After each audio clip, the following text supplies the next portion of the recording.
नमस्कार दोस्तों, इस वीडियो में हम आपको साइंस का ऑब्जेक्टिव क्वेश्चंस बताने वाले हैं जो इस बार 10th का एग्ज़ाम होने वाला है। उसी एग्ज़ाम में ये सब का सब क्वेश्चंस पूछने वाला है। तो वीडियो को एक बार माँ सरस्वती का नाम लेकर पूरा देख लो। ये देख लेना, एक ही बार में आपको पूरा क्वेश्चन से याद हो जाएगा। बहुत लोगों को याद नहीं होता है, लेकिन याद हो जाएगा आप एक बार वीडियो को पूरा देखोगे तो। और ये सब क्वेश्चन इंपॉर्टेंट है, NCERT का क्वेश्चन है, ठीक है।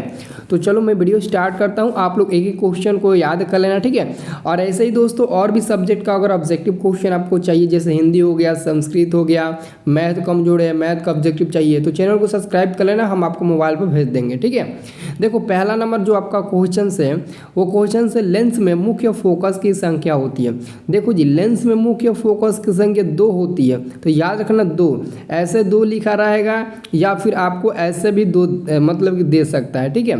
तो आप लोग दोनों में से कोई देख लेना कौन दिया है, आप वही टिक लगाना, ठीक है। अब देखो अगला क्वेश्चन है समतल दर्पण द्वारा बना प्रतिबिंब सदा। देखो समतल दर्पण द्वारा बना प्रतिबिंब सदा काल्पनिक और सीधा होता है, और काल्पनिक को हम लोग आभासी भी बोल सकते हैं। तो देखो ऑप्शन नंबर बी वाला होगा, आभासी और सीधा। आंसर हमारा हो जाएगा ये बी नंबर वाला करेक्ट आंसर होगा। 100% हमारा आंसर क्या होगा जी, बी नंबर वाला होगा, ठीक है।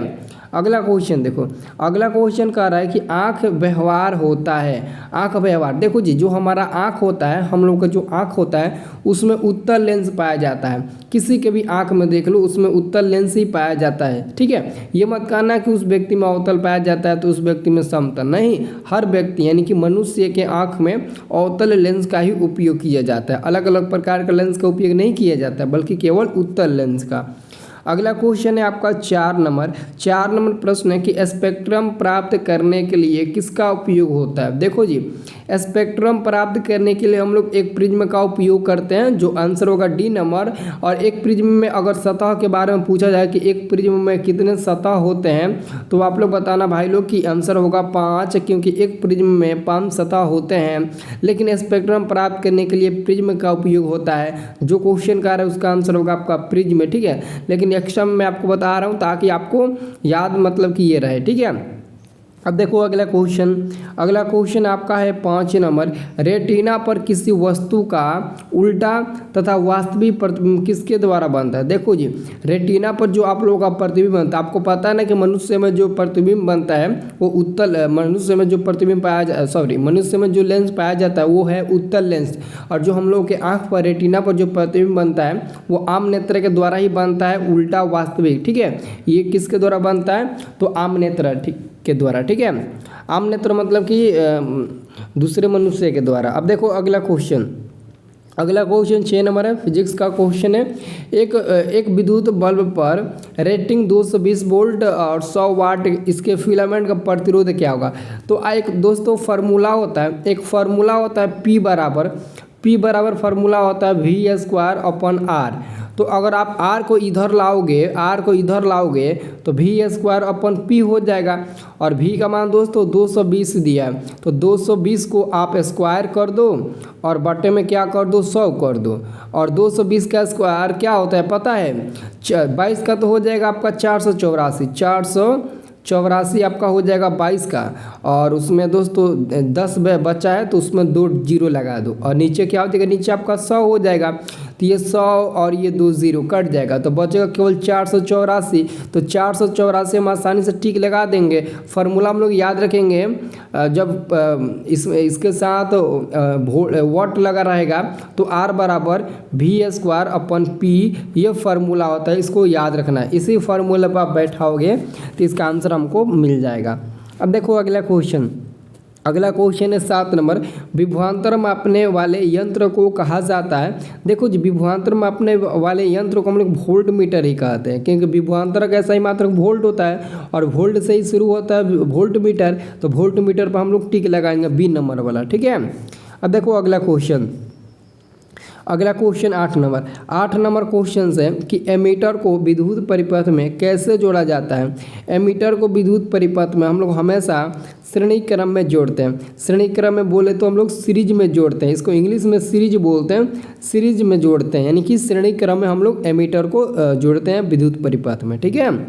नेक्स्ट क्वेश्चन, अगला क्वेश्चन आप लोग का है जी कि विद्युत मोटर परिवर्तित करता है। ये जो विद्युत मोटर होता है, इलेक्ट्रिक मोटर समझते हो ना, सब लोग मोटर समझते हैं, ठीक है, मोटर।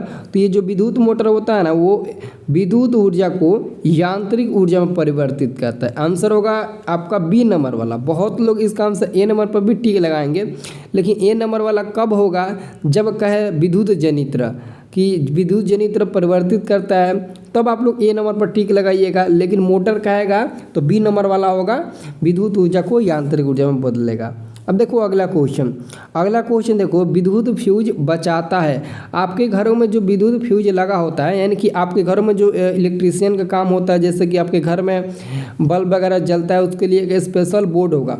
उस बोर्ड में एक फ्यूज जोड़ा होगा, और वो फ्यूज किस लिए जोड़ा जाता है, वो फ्यूज इसलिए जोड़ा जाता है कि अति भारण में बहने वाली उच्च धारा के खतरे से हम लोग बच सके, और साथ में लघु पतन में बहने वाली उच्च धारा के खतरे से भी हम लोग बच सके। तो इन दोनों के बचाव के लिए ही हम लोग विद्युत फ्यूज लगाते हैं। तो हमारा आंसर होगा दोनों। तो दोनों जहां भी दिया होगा वहां पर हम लोग टिक लगा देंगे, दोनों से बचाव के लिए हम लोग फ्यूज लगाते हैं, ठीक है। 11 नंबर प्रश्न है आपका, 11 नंबर, विद्युत धारा उत्पन्न करने की युक्ति को क्या कहते हैं। जो विद्युत धारा उत्पन्न करता है ना, उस युक्ति को हम लोग क्या कहते हैं, तो जनित्र कहते हैं जी, जनित्र। आंसर होगा ए नंबर वाला, ठीक है। अगला क्वेश्चन आपका है 12 नंबर प्रश्न है कि ऊर्जा के सभी रूपों में अनंत स्रोत किसे माना जाता है। देखो जी, ऊर्जा के सभी रूपों में अनंत स्रोत हम लोग सूर्य को मानते हैं, क्योंकि सूर्य से बड़ा कोई स्रोत नहीं है, और सूर्य से ज़्यादा एनर्जी देने वाला कोई स्रोत भी नहीं है, तो हम लोग सूर्य को ही देंगे, यानी कि सूर्य भगवान को, ठीक है। दोस्तों, अगर किसी भी स्टूडेंट को मैथ के पूरे सिलेबस पढ़ना है, एक एक चैप्टर, एक एक एक्सरसाइज और एक एक क्वेश्चन फुल सोल्यूशन के साथ एकदम अच्छे से पढ़ना है, बहुत लोगों का मैथ कमजोर है, तो आप हमारे ऐप को डाउनलोड कर लो और वहां से परचेज कर लो। आपको 1 साल वहां पर फ्री में पढ़ने को मिलेगा, मात्र 299 रुपये में, ठीक है। ऐप का दोस्तों लिंक आपको डिस्क्रिप्शन में मिल जाएगा, सभी लोग ऐप जल्दी से डाउनलोड कर लो, ठीक है। ऐप इसी वीडियो के डिस्क्रिप्शन में ऐप का लिंक मिल जाएगा। और आपको मैथ ही नहीं पढ़ने को मिलेगा, बल्कि आपको वहाँ पर science, Sanskrit, Hindi, social science, non Hindi, English और मैथ, इन सभी विषयों का आपको नोट्स मिल जाएगा, जिस नोट्स से आप पढ़कर बोर्ड एग्जाम में 450 नंबर ला सकते हैं। 450 प्लस का टारगेट आप पूरा कर सकते हैं, क्योंकि उस ऐप में वही नोट्स आपको मिलेगा जो आपको बोर्ड एग्जाम में क्वेश्चंस आएगा, वही सब क्वेश्चंस आपको मिलेगा उस ऐप में, ठीक है। तो ऐप डाउनलोड कर लो, डिस्क्रिप्शन में लिंक है, ठीक है, और उस पर भी आप लोग को क्लास मिलेगा, ठीक है। तो जल्दी सब लोग जाकर डाउनलोड कर लो।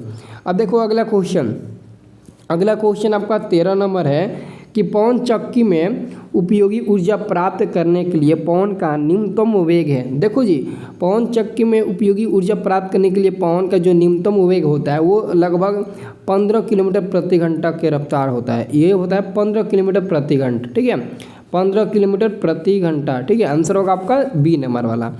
अब देखो अगला क्वेश्चन आप लोगों का है कि कैल्शियम कार्बोनेट क्या करता है, अभिक्रिया करता है अपने, और वो अपने 2 भागों में बढ़ जाता है।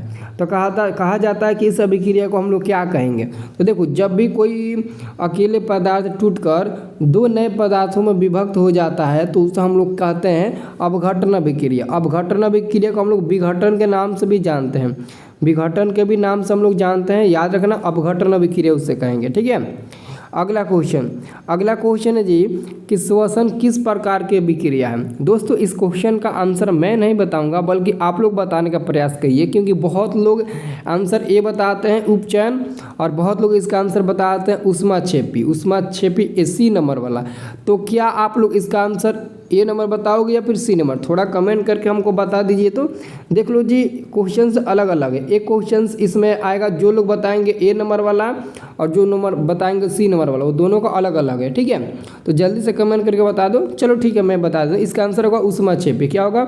उष्माक्षेपी, ठीक है। उष्माक्षेपी याद रखना। श्वसन किस प्रकार की रासायनिक अभिक्रिया, तो उष्माक्षेपी रासायनिक अभिक्रिया। अगर पूछेगा भोजन का पाचन किस प्रकार की रासायनिक अभिक्रिया, तो आप लोग बता देना उपचयन। भोजन का 5 अंक आएगा तो उपचयन होगा, अगर श्वसन का आ रहा है तो उष्माक्षेपी होगा। तो हमारा आंसर क्या हो जाएगा, हमारा आंसर ये सी नंबर वाला करेक्ट आंसर होगा। ठीक है, तो जिसको भी वीडियो पसंद आए और ऐसे ही और ऑब्जेक्टिव क्वेश्चंस चाहिए तो वीडियो को लाइक कर चैनल को सब्सक्राइब कर लेना। जब चैनल को सब्सक्राइब कर लोगे तो मैं खुद ही आपके मोबाइल पर नोटिस के जरिए आपको मैं पूरा वीडियोज़ भेज दूंगा। ठीक है।